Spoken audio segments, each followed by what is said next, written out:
Assalamualaikum warahmatullahi wabarakatuh. Alhamdulillah anak-anak, kita berjumpa lagi dengan Ustadz Nazar ya.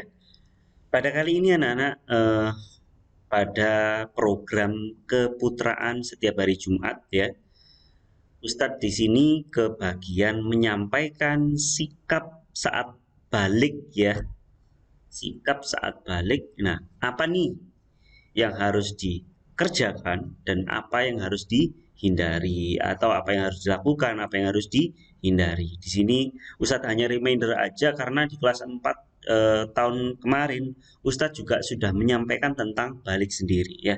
Ini Ustadz nanti akan menyampaikan ulang, reminder ulang gitu.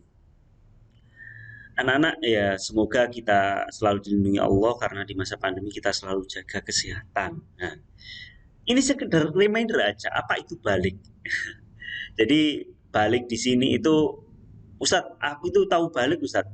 Yang sifat Rasul itu Ustadz, yang menyampaikan. Nah itu tablik bukan balik ya.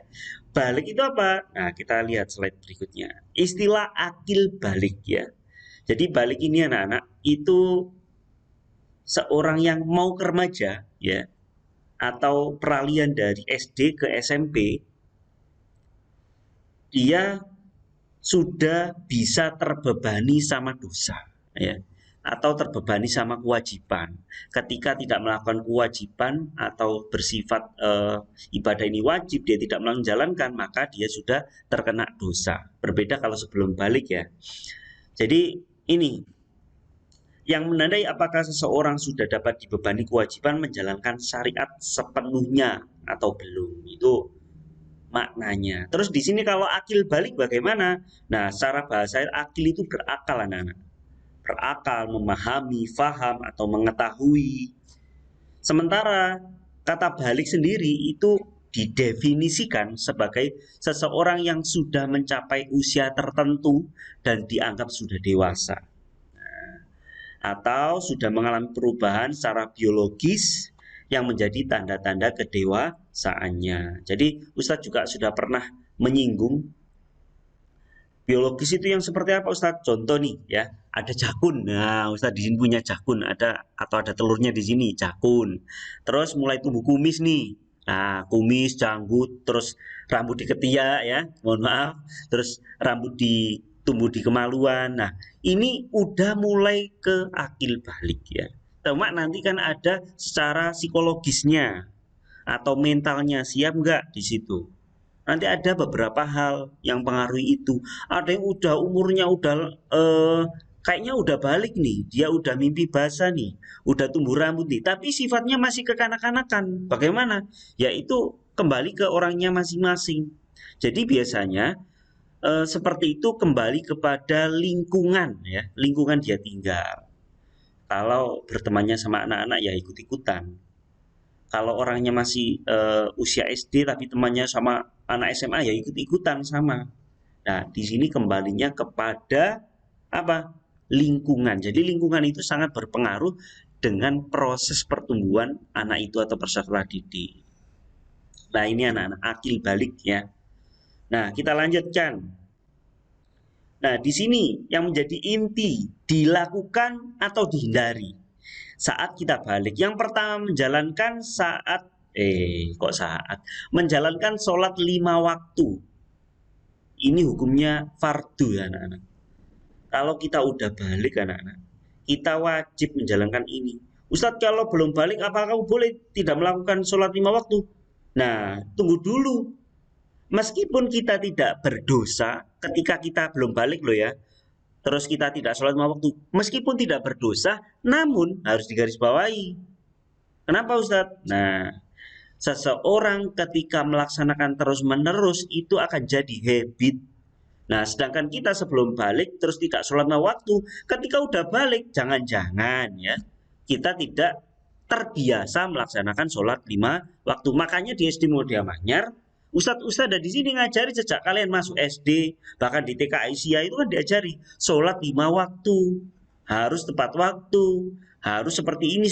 Kenapa? Agar terbiasa menjadi kebiasaan habit. Akhirnya kalian ketika udah balik udah siap. Yang kedua punya rasa malu. Ya, malu di sini ada malu ketika berbuat dosa. malu ketika tidak menutup aurat, ya, auratnya terbuka, malu ketika tidak sopan santun, malu ketika ngomongnya kasar dan lain-lain. Ini punya rasa malu. Terus yang ketiga, menjaga jarak dalam berhubungan dengan lawan jenis, ya. Kalau di zaman pandemi ini kan jelas jaga jarak. Tapi intinya jaga jarak di sini tidak hanya badan dengan badan. Iya, tapi ada garis bawah. Apa itu? Ucapan. Ucapan berbeda. Boys ngomong dengan boys, boys ngomong dengan girls berbeda. Ada pembedanya boys dengan boys. Boys itu menunjukkan fakta, nah.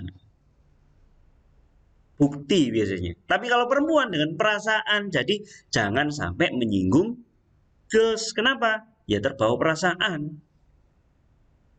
Jadi anak-anak di sini kesimpulannya kita ketika sudah balik harus benar-benar menjaga ini. Paling tidak 3 lah Ustadz yang berikan ini, ya. Terus ketika dihindari bagaimana? Ya jangan sampai tidak sholat 5 waktu. Ketika kita lupa ya segera ditunaikan. Ketika kita repot ya segera menyampingkan beberapa kegiatan, terus kita melaksanakan 5 waktu. Kita paling tidak punya rasa malu terhadap diri kita sendiri, terhadap tetangga, terhadap kanan kiri, terhadap Allah, dan menjaga jarak. Nah, ini kalau ini sudah kita lakukan, alhamdulillah, ya. Memang manusia tidak ada yang sempurna, tidak ada yang sempurna. Ustaz juga masih belajar, tapi paling tidak kita mencoba ke sana, ada niat ke sana meskipun belum sempurna, meskipun belum bagus. Nah, di akhir ini anak-anak ada beberapa ayat. Ini fase kehidupan manusia di dalam Al-Qur'an. Ada prakelahiran Al-Hajj, ya, ayat 5 dan Al-Minun ayat 14 sampai 15. Ini Ustaz cari tadi sudah ada nih. Nah, ini Al-Hajj, ya. Al-Hajj ayat 5. Ini tentang kebangkitan, ya. Hai manusia, jika kamu benar-benar dalam keraguan tentang kebangkitan dari kubur, maka ketahuilah sesungguhnya kami telah menjadikan kamu dari tanah, kemudian dari setetes mani, kemudian dari segumpal darah, kemudian dari segumpal daging, yang kemudian sempurna kejadiannya dan yang tidak sempurna, agar kami jelaskan kepada kamu dan kami tetapkan dalam rahim apa yang kami kehendaki sampai waktu yang sudah ditentukan. Jadi intinya di sini tuh proses, ya. Nah, ini yang ini tadi proses prakelahiran, fase kehidupan manusia. Setelah itu ada di surat Al-Mu'minun, ya, 14 di sini, nanti ada yang 15. Kemudian air mani itu kami jadikan segumpal darah. Nah, ada hubungannya anak-anak. Jadi Al-Qur'an ini sambung menyambung. Lalu segumpal darah itu kami jadikan segumpal daging, dan segumpal daging itu kami jadikan tulang belulang, lalu tulang belulang itu kami jadikan belulang itu kami bungkus dengan daging, kemudian kami jadikan dia makhluk yang berbentuk lain, maka Maha Suci Allah pencipta yang paling baik. Jadi di sini penciptaan manusia itu udah tergambar dalam Al-Qur'an. Maka ketika manusia di sini itu belajar dengan Quran, ini luar biasa. Terus penyusuan ada di dalam Al-Qur'an surat Al-Baqarah 233, ya. Nih, nanti nggak mungkin bisa campurkan semua, nanti kalian bisa cari di rumah masing-masing. Nah, ini ibu-ibu hendaklah menyusui anak-anaknya selama 2 tahun penuh bagi yang ingin menyempurnakan penyusuan, ya.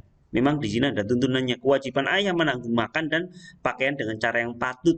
Patut di sini berarti pantas. Setiap generasi itu berbeda-beda. Seseorang tidak dibebani kecuali sesuai dengan kemampuannya. Janganlah seorang ibu dibuat menderita karena anaknya, dan jangan pula ayahnya dibuat menderita karena anaknya. Di sini yang di garis bawah ini. Jadi menyusui secara 2 tahun penuh, ya. Atau ada yang bilang 30 bulan kalau nggak salah, ya. Ini ada ayatnya kok di surat mana yang selanjutnya? Ini nih. Dan kami perintahkan, ya, perintahkan kepada manusia agar berbuat baik kepada kedua orang tuanya. Ibunya telah mengandung dengan susah payah dan melahirkan dengan susah payah juga. Masa mengandung sampai menyapihnya selama 30 bulan loh. Dari mengandung sampai menyapih selama 30 bulan. Sehingga apabila dia anak itu sudah dewasa dan umurnya mencapai 40 tahun, dia berdoa, ya Tuhanku, berikanlah petunjuk agar aku dapat mensyukuri nikmat-Mu yang telah Engkau limpahkan kepadaku dan kepada orang tuaku. Jadi itu anak-anak.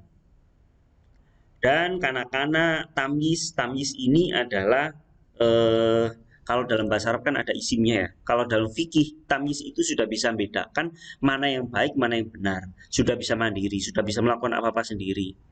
Nah, itu tamyiz. Orangnya namanya mumamyiz kalau nggak salah ya anak-anak. Terus dewasa, terus tua, meninggal. Jadi itu proses fase kehidupan dalam Al-Quran.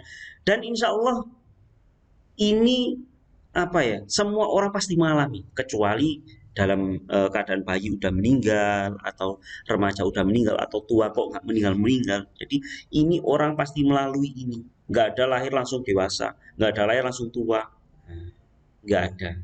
Jadi ini anak-anak yang bisa Ustadz sampaikan pada kali ini.